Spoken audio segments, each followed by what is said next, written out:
Hi, my name is Macy Schmidt. I'm an orchestrator and copyist and music director.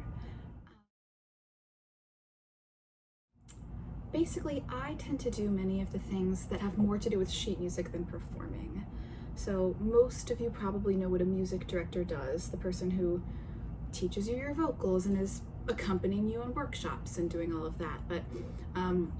And I do that, I do play, but I think that my main love is in the roles that are more about the sheet music. I studied music theory in school, I teach music theory in the city, and I've always just kind of been weirdly obsessed with it and with how it works. And I feel like a lot of people don't think about the fact that when you show up to day one of a workshop and there's an MD there, someone had to make sure the score of whatever that piece you're working on, whether it's licensed by MTI or whether it's a new musical doing a workshop at Pearl, someone had to make sure that that piece of sheet music was perfect and ready for you.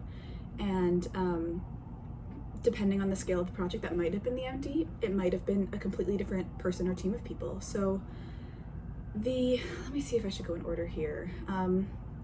The Broadway music department makeup kind of depends on the scale and scope of your show. On a smaller workshop in early development, you might just have an MD and an assistant.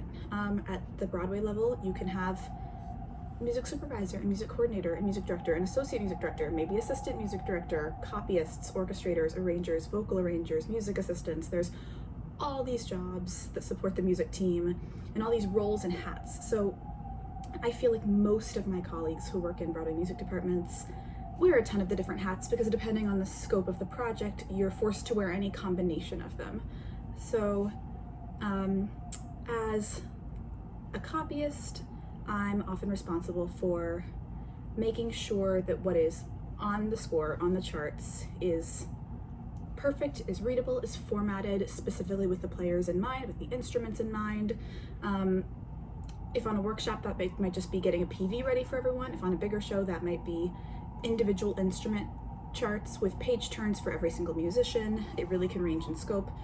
As an orchestrator, which is the thing that I love doing the most, which also there are the least opportunities to do, orchestrating is if a composer writes a score on a piano or on a guitar, and then you go see that show and there's a full band playing it, the orchestrator is the person who decided which instrument was going to play which thing, kind of expanded the score this way and wrote parts for each instrument to fill in that score. And yeah, that's kind of a broad overview of what I do.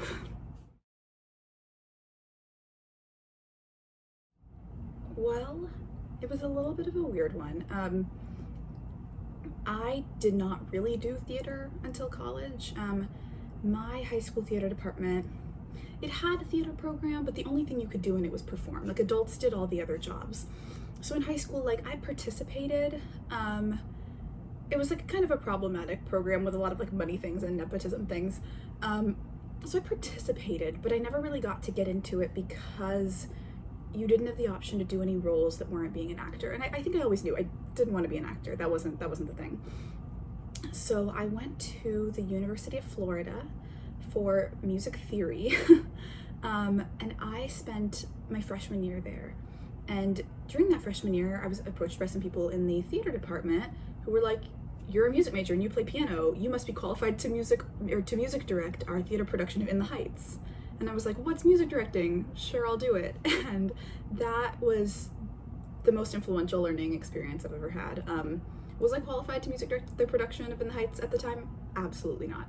But I got to learn how a musical comes together and what is needed on the music side for a musical to come together. And I was just in love with it. And from that, since then, I've never left.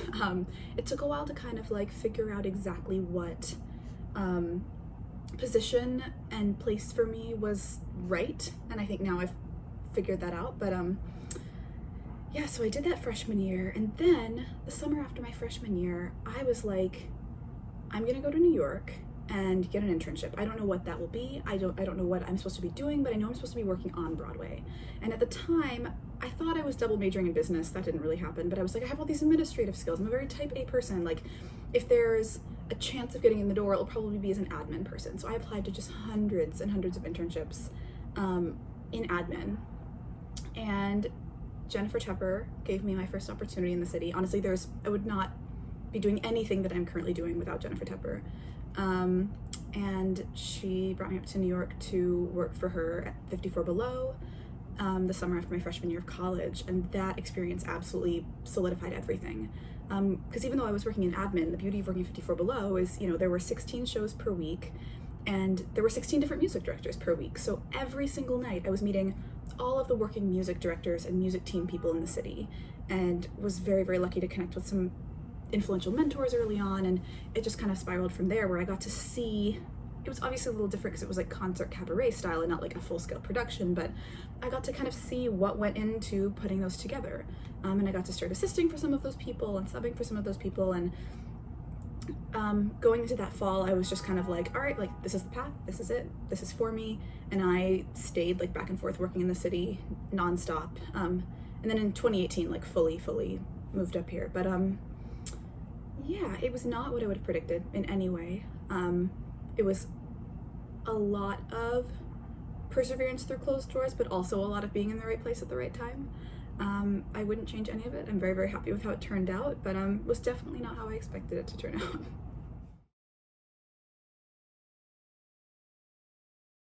Well, pre-shutdown, I had been working on the Broadway production of Tina, the Tina Turner musical. I'd also had a couple other things in development then. Actually, right at the time of the shutdown, I was working on the Disney revival of Aida. I was in New 42 Studios with the cast and crew of Aida when we found out, it was Thursday, that Broadway was not going to play shows that night, and we all were sent home, and I will remember where I was in that moment forever. I also was working on an off-Broadway show at Atlantic Theater Company that called She Persisted. It was a stage adaptation of Chelsea Clinton's children's book of the same name. So interestingly, on Tina, the title of my role is music assistant. I feel like this is a role that's like fairly new in the last decade that people don't know a ton about, but the music assistant is basically the person who, as far as the piano vocal score goes, is in the room and tracks all changes into the score. Of course, there are like lots of other auxiliary duties supporting the music department, reporting to the music supervisor, but most of it is working in music notation software in Finale and Sibelius, working in the score, and if I'm sitting in the room and the MD or the vocal arranger changes a part in the vocal line, in that moment in real time, I already have it updated in the score. So if you are a performer and you've worked in a workshop or rehearsal setting, there's probably someone similar to that position who has been churning out new pages of sheet music to you constantly, and that's what that person's role is. And interestingly, on the She Persisted adaptation at Atlantic, I was actually the music supervisor. So I was the person in charge of the department, and something that I find really interesting about this like combination of hat wearing and having combinations of all these different skills depending on the scope of the project, depending on the scope and budget of the project. Simultaneously, I was a music assistant on Broadway and a music supervisor off Broadway. So it really depends on the resources of the production to fill out however many roles in a team, or on whatever scale that department can operate at. And I was also music assistant for the Aida revival, which we did not get very far into, but I'm very, very excited for the world to see when Broadway comes back. The pandemic has been weird. I think everyone will agree that the pandemic has been weird, and it's been kind of a weird adjustment of what does doing our work look like in this version of life. I think in many ways for me it's waiting, but something that I really felt like tugging at me earlier in the pandemic was that I don't want to look back on this time and see it as just a period of waiting. So I actually kind of executed what has been a dream project of mine for many, many years. I've always kind of dreamed of forming an orchestra made up of mostly female BIPOC players and just like showcasing them, orchestrating really lavish, ambitious charts for them and showcasing them. It really drove home wanting to do this a couple months before the pandemic, when I had a couple experiences being recommended or put forward for bigger opportunities, or when I recommended or put forward a player for bigger opportunities, and kept hearing the response like, how can a show at the Broadway level trust you to do this work if you don't have a track record of specifically having done this work. And it's that dichotomy of you have to have experience to get experience. And I just kind of wanted to create no excuse for that excuse anymore. And so it is called the Broadway Sinfonetta, which is an all-female identifying, majority women of color orchestral collective designed to uplift the existence, excellence, and equity of female BIPOC musicians in the theater industry. And I hope that it'll be like an ever-growing, evolving thing, not like one set roster of players, but incorporating as many players as possible over time, and showcasing the skill of the people who are already here and excited to do the work. And yeah, so we're launching that this week, which I'm very excited about. We've had some wonderful, generous supporters for that, Jana Shea and Daryl Roth and others. And I'm excited to collaborate with other organizations that are trying to showcase marginalized communities doing what they do and doing it well. I also have been keenly aware in the past year or two of, I think with the rise of Maestra, which is led by the incredible Georgia Stitt, which I'm a very involved member of, we saw a lot of women MDs starting to take those positions, which was so exciting. We also saw a lot of women rising up in music departments, but something that I had found myself looking around and noticing is that where are the women of color in Broadway music departments? Why have I never been in a music department with another woman of color, ever, on any scale of production? So I also think that specifically because Maestra shines such a bright light on like the MD position, we saw a result. We saw, let's create visibility around this thing, and then change started to create around this thing. And I think there are some other positions that are a little less spotlighted that also have a lot of behind the curtain influence, like music contractors who are responsible for hiring the orchestra, and orchestrators and supervisors and all of those kinds of roles. So I hope for this Sinfonetta to function sort of like the model of Broadway inspirational voices, where it's not like the same set of singers every time, and it can grow and evolve and collaborate with different organizations and collaborate with different galas and benefits, and sometimes just put out work that makes people feel good. And so it's been really, really nice to pour myself into that, and that's something I'm really excited about, and I'm really excited to see where it goes. I mean, the couple that stick out are kind of just overarching experiences that to this day I still cannot physically comprehend that I got to have, like the past 5 years of Tony Awards. Actually, the experience that stands out to me, a few years ago, in like end of 2018, early 2019, I got a call to, with like 2 weeks notice, it was like Christmas break, fly to Delhi, India, and be a copyist on the India workshop for the stage adaptation of the movie Monsoon Wedding, which was Mira Nair's famous movie. And it was a mixture of American and Broadway creative team members with mostly local Delhi Indian actors and performers. And like I was flown over there to basically like do sheet music on this like Indian Broadway crossover show. And to this day, it's one of my favorite shows, if not my favorite show that I've ever worked on. But just like the cultural exchange there of our music director, Julie McBride, who's fantastic, was came over from New York, and our bass player also came over from New York. But other than that, all of the band were local Indian musicians, many of whom didn't like read traditional music notation. So as someone putting together the rhythm charts and making sheet music for everyone to read off of so it could be replicated the same way every night, that was a very fun challenge for me. It also was just a beautiful show, and like if you would have told me when I decided to pursue a career in theater music making that I would be flown to India to create sheet music in New Delhi for money, I would have thought you were absolutely insane. I would say that show was probably one of my coolest experiences.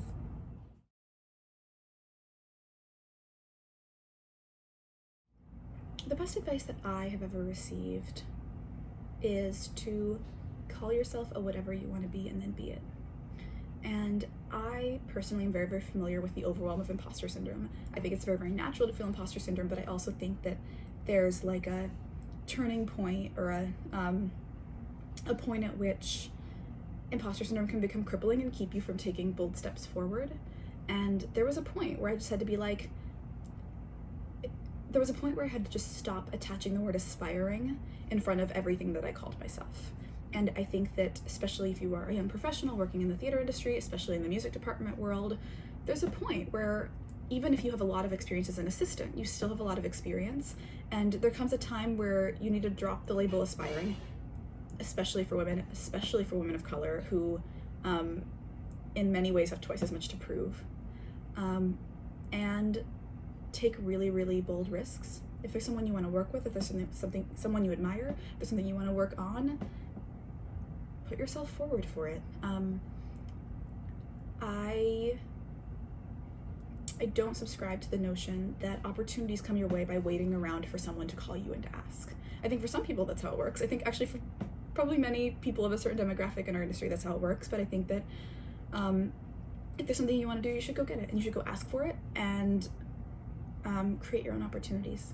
Okay, so the question of college or no college is one that I feel very strongly about because, you know, I've always been of the notion that if you have, especially if you're a performer, if you're pursuing like a BFA in musical theater performance, if you have parents or family members who have the means and willingness to pay for 4 years in a BFA institution and you won't emerge with like crippling student loans, I think that's the most wonderful thing, and I think it's an amazing experience. And that freshman year of college is something that I will always treasure.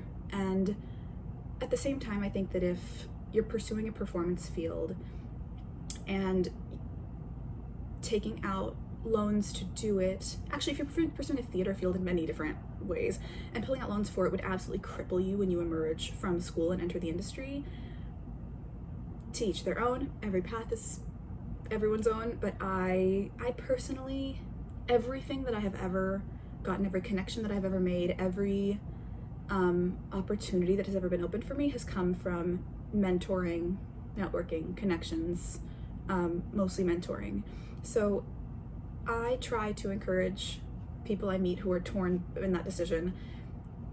If you're torn, try spending some time, a summer, a year in New York, and like see if you can meet those people and make those connections first. The money might end up evening out for the cost to like live in New York and take classes and be mentored by people, but you know, I can't really trace any high-level professional opportunities that I've gotten back to like a college class or something that I learned in a textbook. And I was very, very, very blessed to not carry student debt into my life, but I know that that is not the case for everyone, and I feel very strongly about the effects that student debt can have as a young professional starting your career.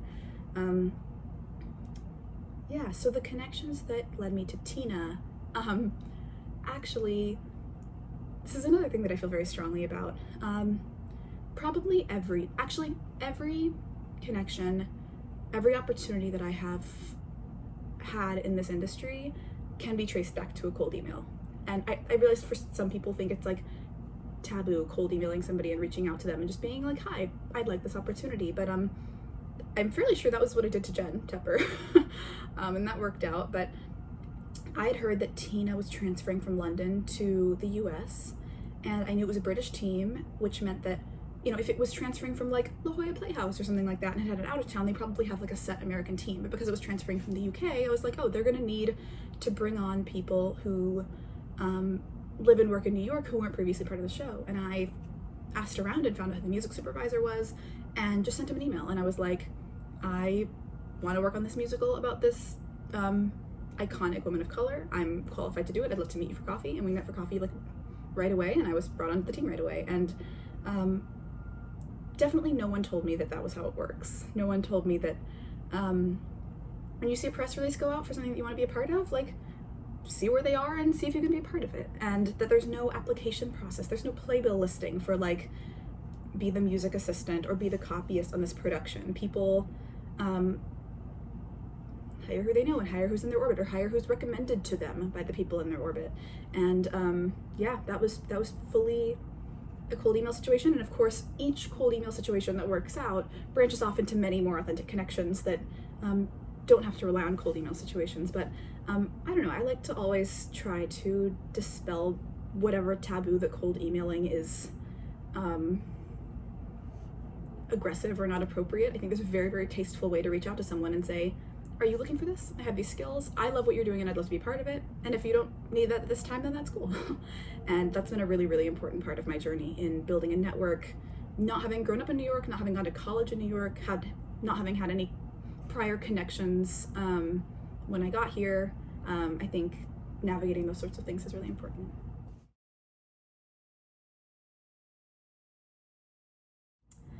The last thing I just want to be sure to share is some resources for anybody who might be listening who is curious about working in a Broadway music department someday, or maybe like is a musician and has these skills and wants to know where to join communities and learn more about these different roles or find mentorship, etc. The first one is Maestro Music for all female identifying musicians who work in theater. Maestro Music has a global community. It's not specific to New York. There's a Maestro directory where you can list yourself, again, not specific to New York. And that's such a wonderful resource. Another one for the arranger orchestrator types is ASMAC, American Society of Musical Arrangers and Composers, which does these unbelievable like educational masterclasses and streams with just the top orchestrators in the game. There's also a mentorship program with ASMAC that I am part of creating, and of course the Sinfonetta. If you are a female identifying, especially female BIPOC musician working in or outside of theater, you can connect with us at the Broadway Sinfonetta on Instagram. It's just the Broadway Sinfonetta, or you can email me. And there's also this Playbill like community project that has little videos of different musicians. If you go to the music department, it'll have like music supervisor, dance arranger, vocal arranger, music assistant, and all these different roles where you can watch a video of somebody who does that role on Broadway talking about it, and find some links and resources of where to go look for that. But yeah, if someone is watching this who wants resources or community for how to get started in this corner of the industry, please don't hesitate to reach out to me on social media or via email, which I'm sure we will put in the ending slide of this. So thank you.